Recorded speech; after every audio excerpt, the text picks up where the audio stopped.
Hey everyone, in this video we'll be showing you how to create a group on Instagram on iPhone. So, open up Instagram.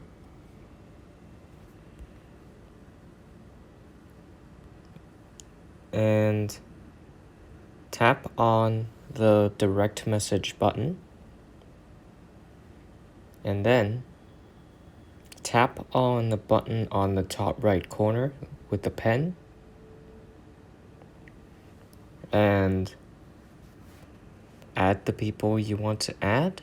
I'll just search some profiles here.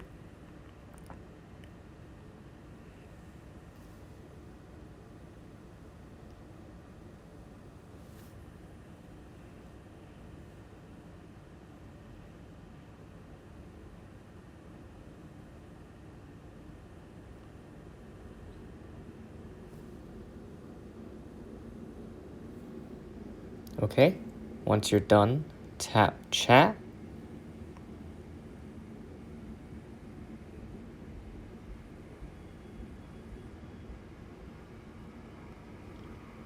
And you can name it whatever you want.